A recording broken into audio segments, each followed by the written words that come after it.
TIAA is on a mission. Why? Because 54% of Black Americans don't have enough savings to retire. So in collaboration with big-name artists like Wyclef Jean, TIAA released Paper Right, new music inspiring a new financial future.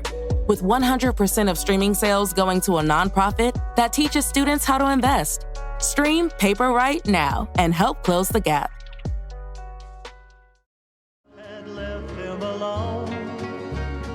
The Waco History Podcast is sponsored by Brotherwell Brewery on historic Bridge Street in Waco. Cross the Brazos and Waco, ride hard and I'll make it by dawn. Cross the Brazos and Waco, I'm safe when I reach San Antonio. All right, welcome back to the Waco History Podcast.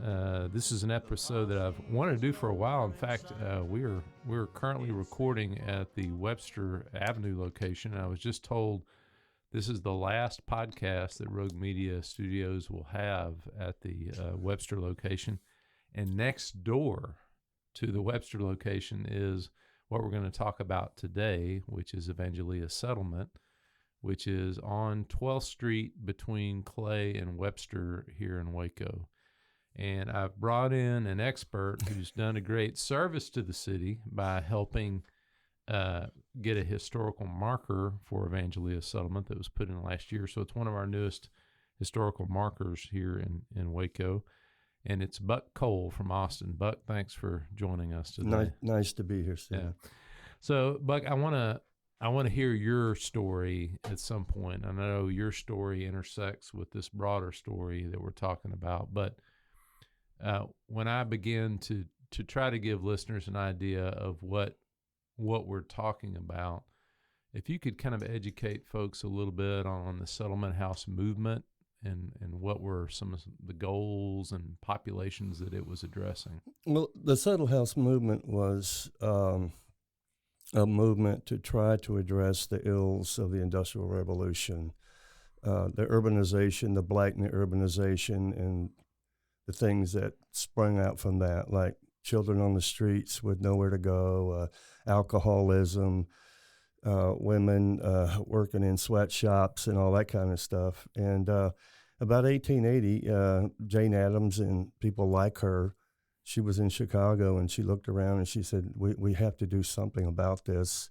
And so the settlement movement was created as a organization or as a movement to somehow alleviate the problems of inner cities based in urban areas as a result of the Industrial Revolution and, factory workers and that kind of thing. So about 1880 to about, I guess, 1920, the settlement movement was really a going concern in this country.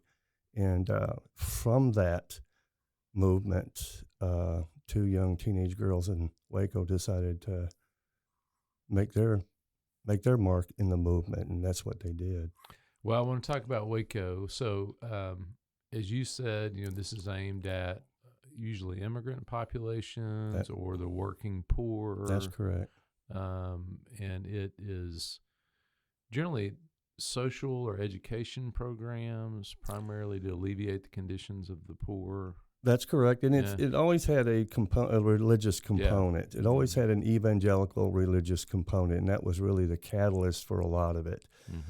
People were, sitting in pews and looking out the windows and seeing things going wrong. Children in the streets, dirty. The immigrant populations were not being assimilated into a greater population. So, and so that's what they decided to do. A handful of people, middle-class white people, decided that we needed to do something to alleviate the problem, or at least to minimize the problem. So it made its way to Waco. That whole movement made its way to Waco. And the Evangelia over here across the street is just one of, I think, 16 settlement houses created in Texas during that time. And I think that may have been a catalyst or an inspiration for them to create this one. And you mentioned, this is kind of a social gospel movement as well. Correct. It's informed by the social gospel.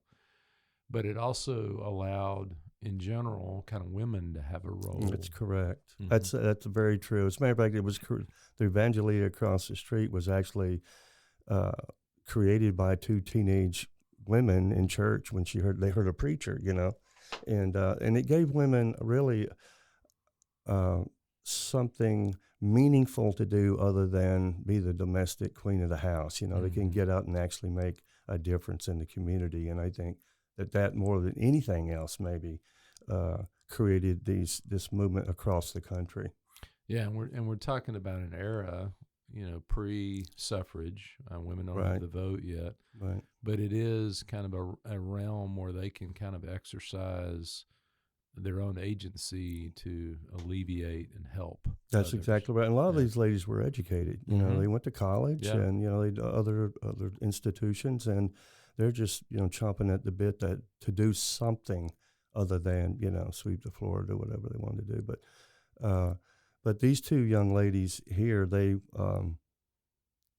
heard a preacher speak one time here in town, and I think he was a traveling evangelist or something, and he mentioned that, and they'd never heard this before, that Christians need to get out of the pews and reach and enter into the brokenness of other people. Mm-hmm. Whether it's a cup of cool water for the less fortunate, whatever, we have to do something other than sing hymns and listen to sermons. Mm-hmm. And I think that was a catalyst for these young ladies to go out and find something that they could do to help the community. And they didn't have to go far. Yeah. I mean, there was a woolen mill just across the street here, Mm-hmm. and it was kind of a sweatshop deal, and it was by the railroad, and they would offload raw wool, and then from there it would be processed at this plant. And a lot of the workers were women, and they had nothing. They didn't know what to do with their children, and their children just ran around the neighborhood. And so it was very obvious problem, and they just decided to do something to alleviate that problem, and that's when they began the settlement home in 1907. Okay, so I think the date I had for it was 1908 is when it officially starts. That's correct. Officially starts. That's correct. And it's Ethel Dixon and Nell Symes. That's correct. I think are the names that I have. Mm-hmm. As you begin, of course, this is long before your story encounters Evangelia Settlement, but I want to know a little bit about what you learned about these women as you did some research, maybe on the early years of this. Well, I don't. There's one of the young ladies stayed here. She married a doctor, and she became a person of note in society in Waco. The other one moved out, so there's very little information about them. And that's pretty much all I know because I've followed some dead ends as far as where they went and all that stuff. But one of them married a doctor, and I think she kind of was absorbed in his life, and that was kind of the end of it. But they stayed with the Evangelia Settlement for a while and trying to raise money and do that kind of thing. But yeah, I don't really have a whole lot of information about them. Okay. So typically, what would these sorts of programs offer? Like, if we showed up in 1910, what could we expect they're doing? They would get hot meals. They would be clean. There was sanitation was a very big thing. Like hygiene was a very big thing. They would be dressed appropriately, and a lot of those resources would be just donated to those young ladies. And they would use them wherever they could. Blankets, cloth diapers, all that stuff. And they were very small children. There are pictures, photographs of very small children. And they would, range from, 1-year-old to 10, maybe. And so they would spend a lot of their time gathering resources and raising funds to buy the materials that the children needed. So, but they were fed.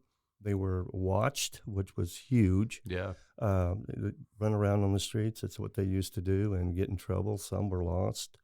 And so the mothers were worried, working 12 hours in a wool mill, and they didn't know where their kids were. They weren't allowed in. And so these young ladies really provided a real mission service for these children, and they did just about everything. There were volunteers. People from the community saw what these young ladies were doing. They were inspired themselves to do something. So for several years, these young ladies ran it with some volunteer help and continued to take care of these children.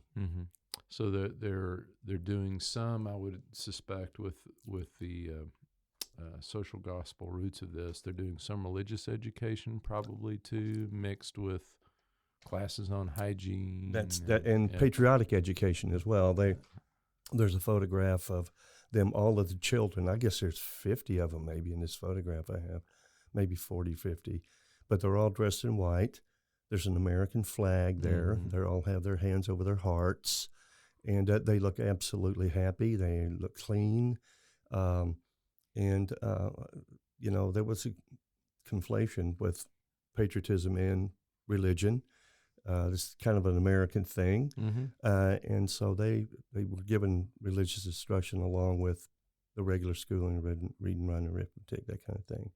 But just after their basic needs were met, they branched out into these other areas, and education was absolutely key to get these kids on the right path. And it wasn't long after that they began some sort of schooling for the children, and reading, writing, that kind of stuff. That's spot on. I mean, your point about patriotic education, because I know there's a thread in that settlement movement where raising the question, what kind of citizens are we, are these sorts of places producing? Yeah, I read that, and I don't, some people might have a problem with it, but a lot of these kids were immigrants from immigrant families, and they had nowhere to start. Yeah. And regardless of whether we agreed with the curriculum or not, they started with something about being, what it means to be an American, and to learn English, and to, get your education and be something down the road. So, and all of that was wrapped in religion, Protestant Christian religion. And so they got, I guess you could call it indoctrination to some degree, but they also got an education about what it was like, what you're going to need to succeed in this country. Yeah. A lot of single parent households, I would expect. A lot of single parent households. A lot of men just ran off, they just ran off from their own kids. And so what do? I mean, they got somebody pregnant, they can leave. And the woman was left with not only trying to raise a child, but to provide a means to do that.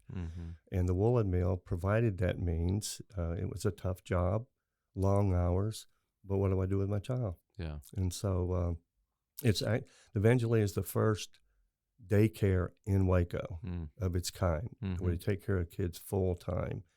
And so those two young ladies started something very special. Yeah, and I think of historical movements of that era. I mean, that sentiment is also tied to the temperance movement that's kind of going on at the same. What's happening to men, our husbands, our fathers? That's exactly right. There's so many elements within the progressive movement. The men were drinking too much. They found factory work to be very boring, and the urban jobs were very boring, and so they turned to drink. A lot of them did. And it's been, temperance is something that's been going on a long time in this country, 1830s maybe. Men just got drunk. The women didn't know what to do. They had the children, and so I think as we moved forward in this urban life that we were going to live, that these problems of drinking and child labor, women not having any rights to speak of, and all that became to the forefront in the late 19th century. And the Evangelia home, or the settlement movement, was certainly a big part of that. I know from your research, did you author the marker? I did. Application? I did.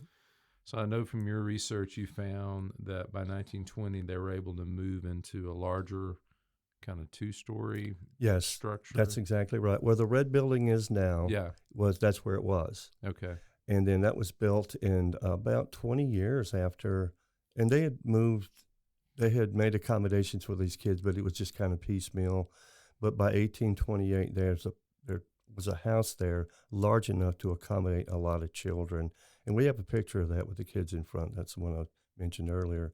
But by, 20, 30 years later, though, the plumbing was old, the rooms were too small. The kids were having to go up and down stairs, and that would prove to be a problem. And so, that was started in 1928. And so in about, 1950, God, we can't, this is unsustainable. And so around that time, about early 50s, mid 50s, the community chest, the initial funding was funded by, initial funds for the settlement home was funded by other churches. I see. And then from there, it went to the community chest, which was more of a secular thing, where businesses put in money to the chest, and it was doled out according to need, supposedly. And then from that, they were able to sustain that house for 30 years until they built the new one. And that was started in, it was a fundraiser between the Salvation Army, who else was in it? The YMCA. Put in funds to build a new home. And so they tore down the existing one, and on that very property, they built the red brick building that you see now. Okay, so that's the 1958 Yes. is when that project was completed. That's correct. Okay. Had the role of, if we think about that building there, now it's a Head Start. I think it's Yes, that's right. Yeah, it's for elementary Head Start. One of many Head Start programs around the city and county. But had the operation of that kind of evolved by that point, by the time you get to the 50s? Yeah, the administration and the organization became more sophisticated. It wasn't just we need diapers, somebody go out and get diapers. They began to see women began. Especially women, began to become social workers, and they were educated to become social workers. How do I meet this problem in an intellectual way that I can meet it in a human way? What are the things I need to learn about maybe psychology, child development, and that sort of thing? And that women would just flock to that, and because first of all, they were biologically attracted to kids, of course. And then second of all, it provided them a licensing path to do something other than just see what do something off the cuff, not knowing whether it's going to work or not. So you had a systemic, something that you could rely on, a process where they knew how to take care of children and do it in a way that was beneficial in terms of nutrition, in terms of development, in terms of education. So by the 1950s, for sure, women were at the forefront, and I can name names. I still remember them. All right, list some names on us. Well, Ms. Garrett was there was a Ms. Thomas that I remember, but Ms. Garrett, she was there when I was there, and she was tough, smart, caring, and always seeking funding. And she actually resigned her post in the early 60s, mid 60s, because there just wasn't enough funding that she was promised. But I remember her on a daily basis.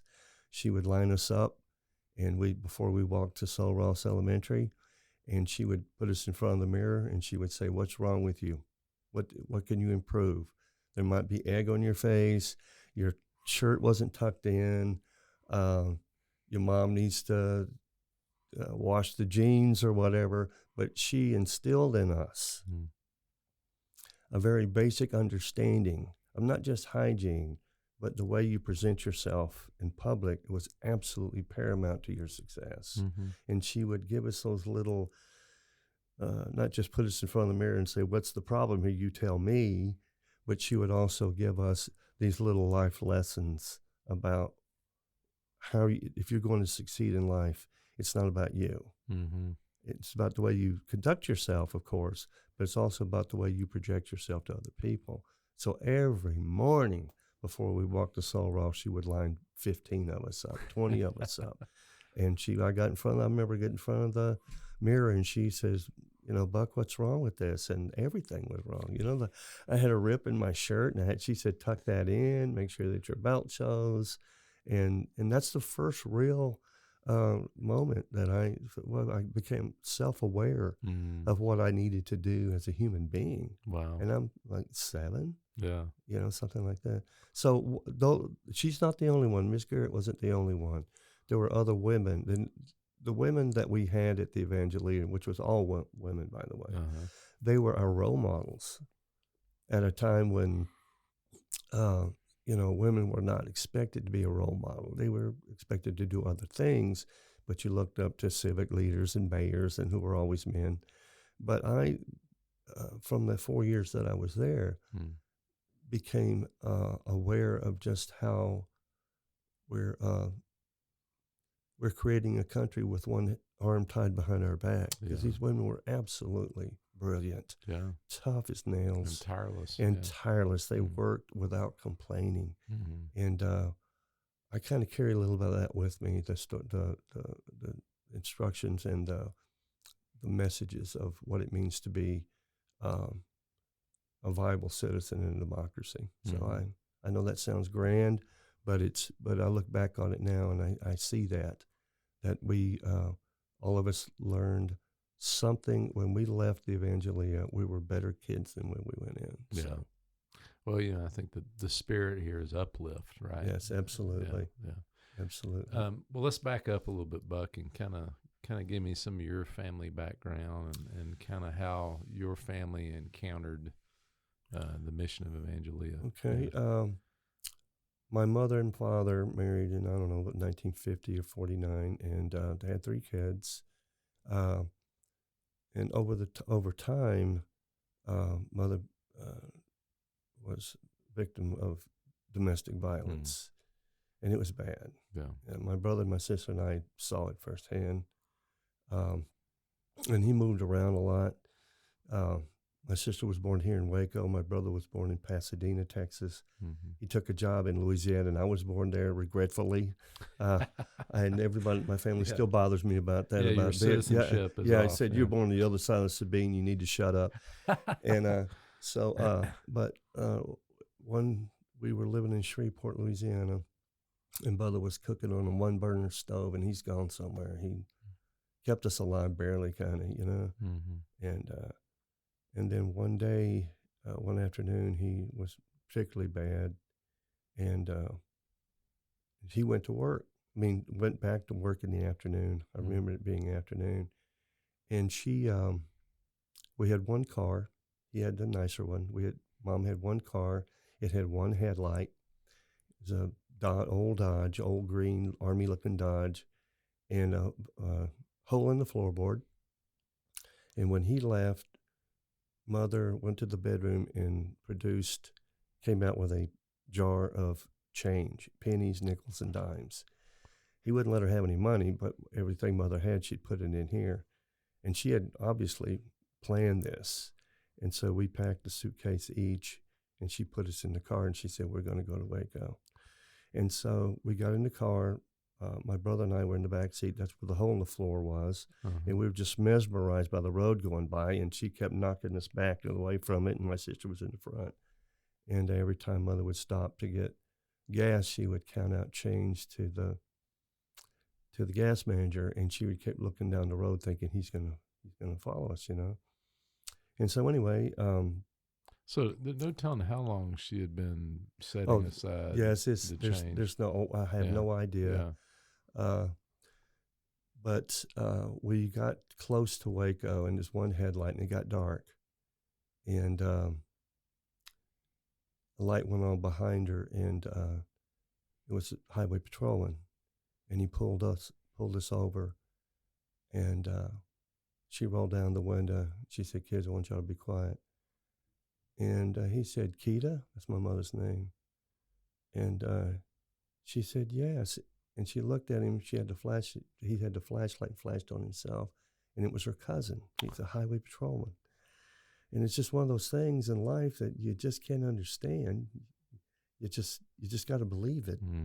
And it feels like providence. It feels like providence, And so he Mother told him a little bit because she didn't want to tell everything with us in the car. Yeah. And he said, follow me. He's not going to bother you. And so we followed him to town to my grandparents' house on Proctor. And that's where we stayed for a few months until Mother got a job and tried to get back on her feet. So, so we, at some point, you begin to feel safe, you know, and then that's our connection to the Evangelia. Mother found a place that would take us in. Not full time. We didn't sleep there overnight, none of that stuff. We went to my grandma's house for that. But she would take us in the morning, drop us off, and that's when the staff would take us in, feed us, the mirror thing. And Miss Garrett, I want to see your homework. I want to know what you're doing. You know, that's the first time anybody ever asked me that, you know. You have to take this stuff seriously or you're going nowhere.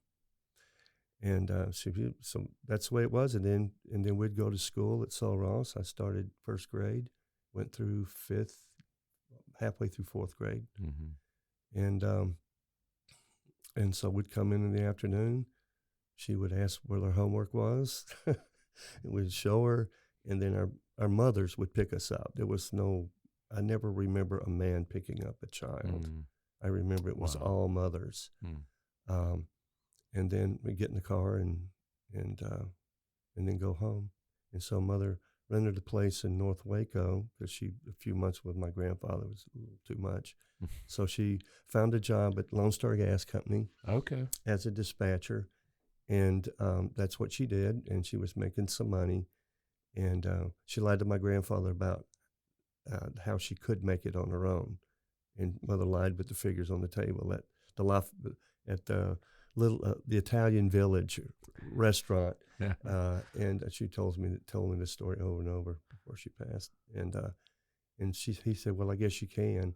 And it was a rough 4 years. You know, it was really rough, but Mother wanted to be independent. So she fudged the numbers. Just so her and her kids could be independent of him. And so we lived on Avondale in North Waco, off of 19th. And so it would be the routine every day. You know, she'd go to work and take us with her and we'd go to Evangelia, have breakfast. Where's your homework? Look in the mirror, and we'd go to class. We'd go to school, come back, same routine. In the summer, we were there all day, and so Ms. Garrett was always trying to find something for us to do, not just play, but intellectual stuff. And so she would recruit professors from Baylor would come over, and I remember one was in the orchestra professor. Her name was Elena Darby. I'll never forget her name. It's uncanny how you remember these things. But she introduced me to the cello. She introduced my sister to the viola, and we played in the orchestra at Sul Ross for 2 or 3 years.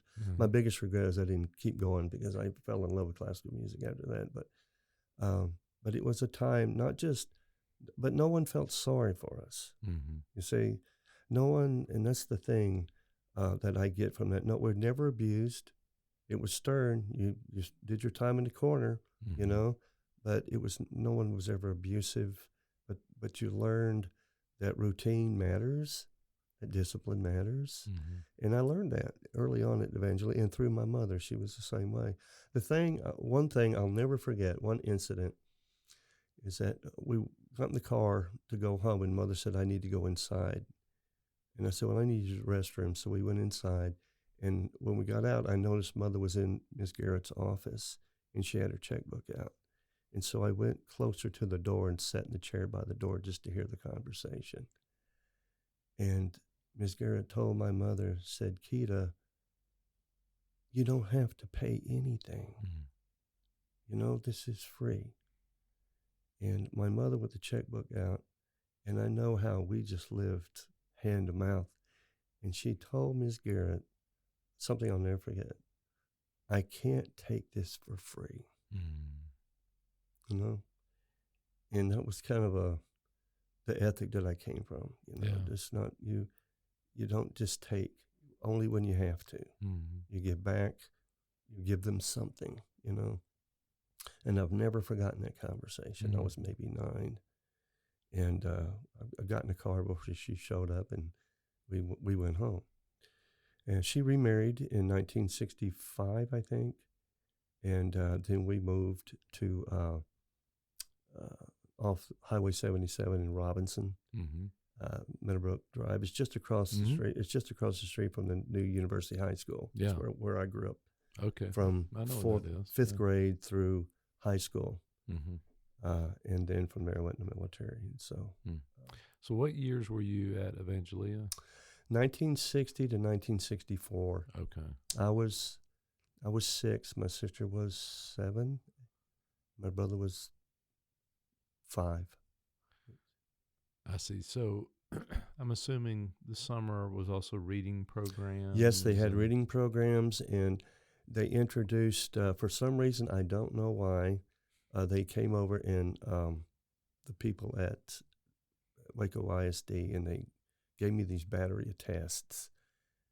And they somehow identified me as the top 10% of Waco Independent School District. I mean, yeah.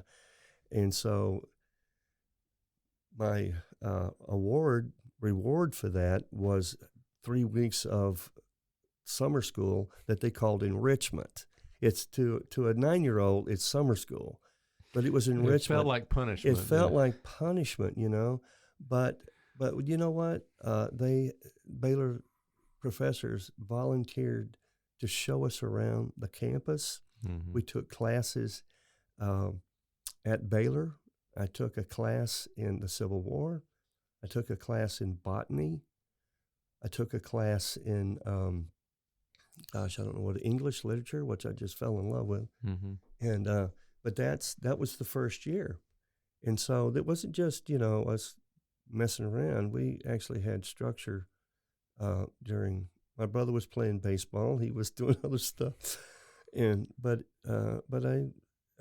Baylor provided me very early age an introduction, an open window to something bigger than just existing, a life of the intellect and that kind of thing. And I owe it to Evangelia. I owe it to the motivations of Ms. Garrett to provide that kind of thing. I think she stuck up for me. She was my champion during that time.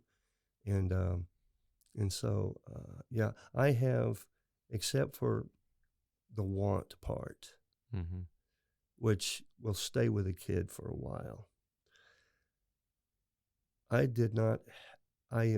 If I had to be anywhere, it'd have to be the Evangelia, because it did so much for us.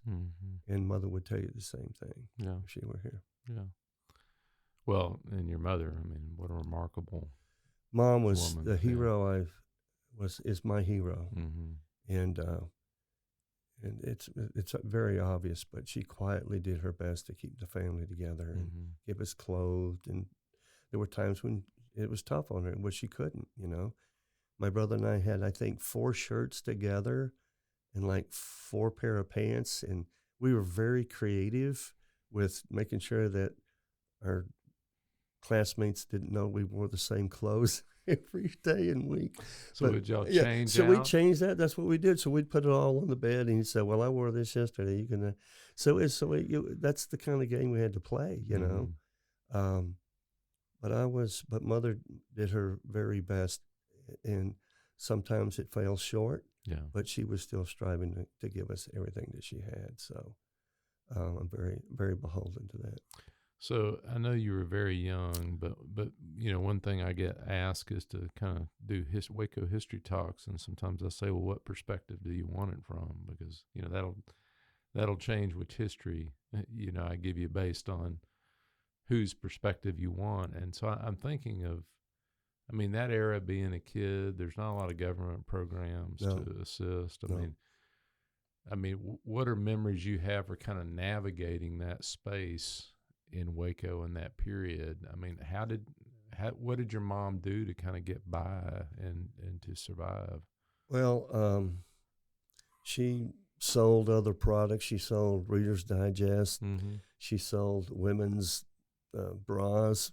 She's just always trying to find some entrepreneurial avenue to bring in more money, there were times we stayed with my grandparents for a couple of weeks. My mother's in Dallas doing some contract work or something, you know. But you know, you don't. When you're around people who don't need anything, you become very insecure. It's just a part of because you're aware of what's going on, and so that has stayed with me all these years. I taught in a poor school in East Austin for years. And well, next year will be better, you know. But you had to be part parent, part mentor, part all this stuff. And I think what motivated me to do it was, in large part, what the experiences I had during those 4 years. So, but you know, it's funny. My brother and my sister don't see it at that level. They just saw it as a hard time, and they wanted to move on. My brother died 5 years ago, and I remember going up there for a teacher conference, and he lived in Wichita Falls.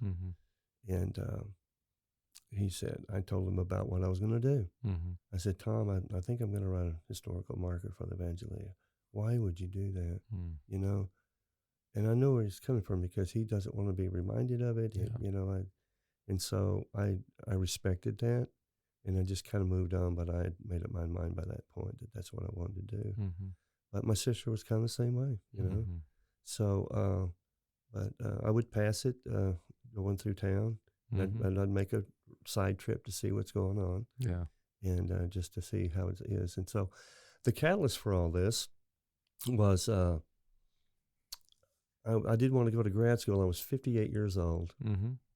And I did want to go to grad school, but Texas State had this wonderful public history program. They have a wonderful public history. And it was run by, her name escapes me, but she did a marvelous job with that. And she called me up one time, and she said, hey, you know, I'm recruiting what she's called mature people to come down here. And I said, well, you know, I don't want to do any graduate work, but she said, you can take 5 classes in public history. And I said, public history, you know, is that just an offshoot of? And so anyway, I took those 5 classes, and they were absolutely outstanding. I learned so much about taking history out of the campus, off the campus, and into the neighborhoods, and discussing memory versus history in neighborhoods, and how we can come to some sort of agreement of what that might look like physically. These wonderful stories that people had never shared with a historian. And so that got me going, you know, just the complexity and the contingencies of history, even in the public realm. And that was the real catalyst for me to do this. And so I told Dan Utley. I told Dan, I said, mutual friend, mutual friend, and he said, I think it's a great idea. You know, and for me, as coming from a world of, you know, research, resources, triangulating resources, doing all that kind of stuff, it was new territory. But you know, through the guidance of some of the instructors and other people, I just decided to go ahead and do this.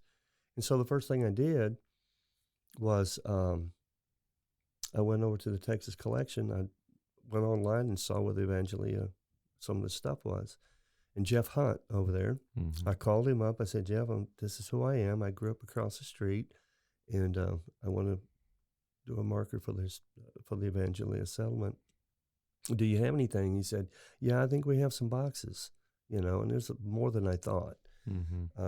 I ended up using, you know, sparingly some of the resources out of those boxes, but it was like going back in time. He would send those boxes out to me one at a time, because it is an archive, you know. We're very, and I appreciate the way that they handle their documents over there. Very professional, and they do it the right way. And he said, I'm going to give you one box at a time. You want another one, come get the other one. And I was going through those boxes, it was like going back in time. And I'd open it up, and I'd see pictures of Miss Garrett and pictures of kids that I, you know, knew. But a lot of the correspondence, it was a motif after a while when you opened every box. budget problems were all the time. Yeah. Funding was a chronic problem. And I remember reading a letter from Ms. Garrett saying it was directed to the board of directors of the Evangelia.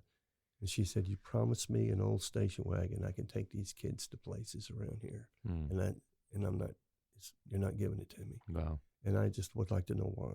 Mm-hmm. So it kind of went that way. Ms. Garrett was always an advocate for us. And the money never materialized. And at some point, she just decided, I can't do this anymore. Mm-hmm.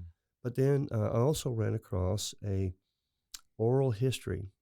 And I found the value of oral history at 60 years old. And I said, my gosh, And so it was a lady named Miss Painter.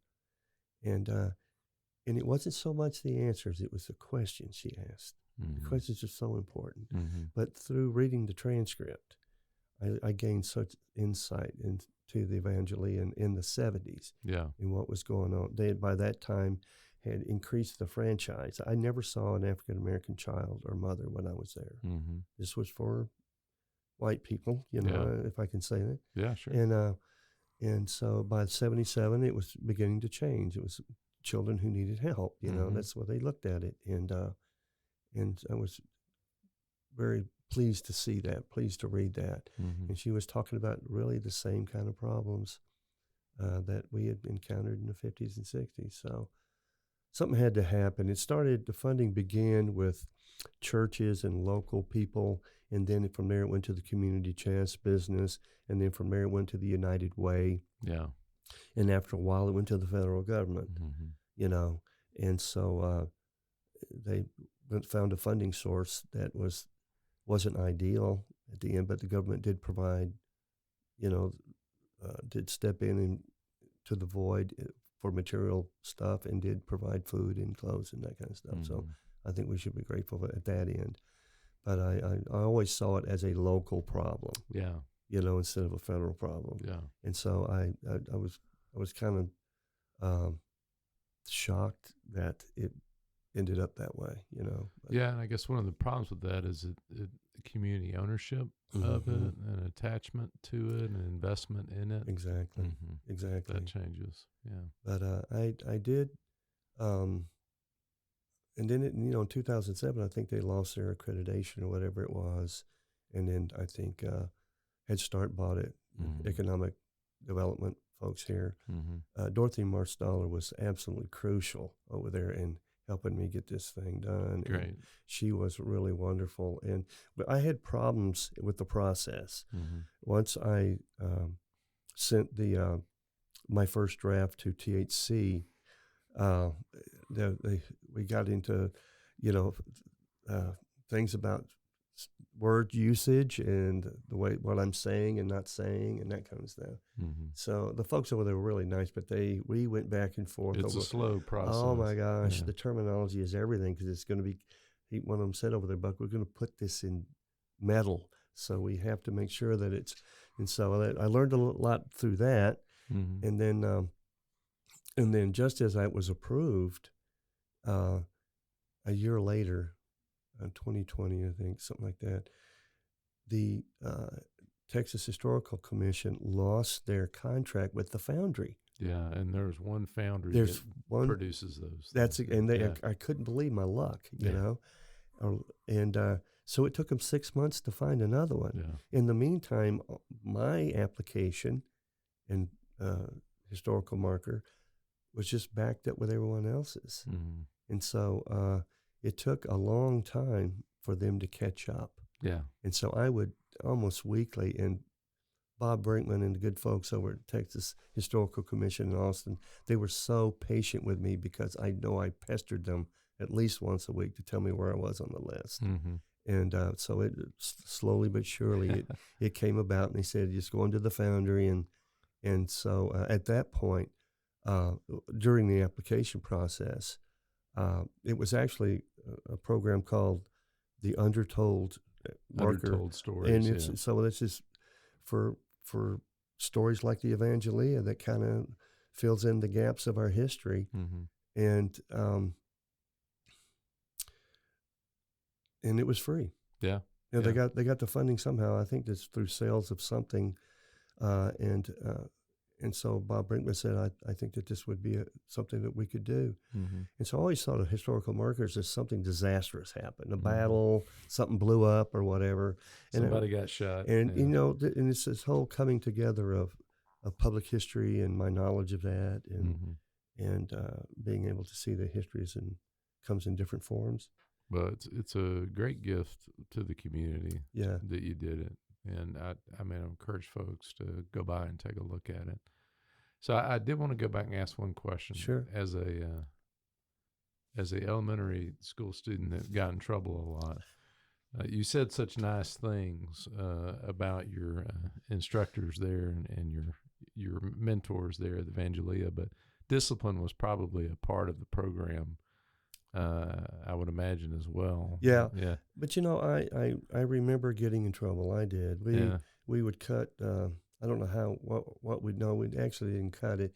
There was hedges at the back of the playground, and we noticed like the beginnings of this hole through the fence. And so me and Darrell Rosser and other vagabonds, we decided to open it up to where a small body could go through, and we would just go one at a time. And Miss Garrett and the rest of them thought we were in the fort playing, and we're down by the Twin Towers over here. We're at the water towers, and we're throwing rocks, and we're going down to the old Katy Station. Yeah. So, listener, the Twin Towers or the Magnolia Silos is what we call them. Exactly. Now. And you said you would throw rocks to see how high. Yeah, and we didn't get anywhere. When you're 8, 9 years old, you can't get a rock anywhere around a ring. So we barely got past the first ring, if anything. Well, and I also know that's several blocks away. That's right. This is not next door. door. Yeah, we would go to the old train depot. That's a beautiful thing. And just walk through it and do all that kind of stuff until they ran us off, but we did that kind of stuff. And I remember we all were de facto members of the boys club down the street. It's only a block away, but that was a very tough place. It was very tough. It was run by a gentleman named, I think it's Hank Gonzalez. I'm not sure his name is Hank, but he ran a tight ship too. But when you've got 80, 100 boys in there, something's bound to happen. Yeah. And we didn't have boundaries, we didn't know sometimes what that was, and fist fights went out, and we knew that if we went there, we had to be tough kids, if we're going to play pool or do whatever. So it was a tough place. And there were fights broke out, and Miss Garrett had to come down there and grab us by the ears and take us away. So it was a learning experience. I don't remember any viciousness really. But we were certainly sowed our oats in the neighborhood when it came to finding something to do, so. But, yeah. Well, Buck, I want to thank you. Anything I should ask you about that kind of emerged in your research that we didn't cover? I don't think so. What I would like to impart is that that place has been taking care of kids for a very long time. Yeah. And because it's not, maybe the most interesting or sexiest marker, that place is quietly taking care of children for over 100 years. Yeah. And it deserves not only a historical marker, but recognition whenever they can get it, because it was an absolute wonderful place, despite everything. It was an absolutely wonderful place to spend time and to grow up. So yeah, and the tens of thousands of lives that were touched by that place. That's exactly right. Yeah. Well, thank you, Buck, for helping bring some of that history to the public. My pleasure. Thank you for having me. Thanks for listening to the Waco History Podcast. Like what you heard? Subscribe, rate, and review our show on iTunes so we can reach more listeners. You can find show notes and info on every episode at wacohistorypodcast.com, and more info on Waco's past at wacohistory.org.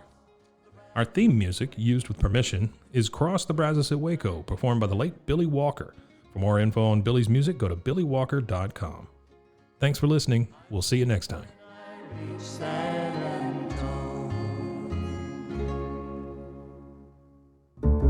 This has been a Rogue Media Network production.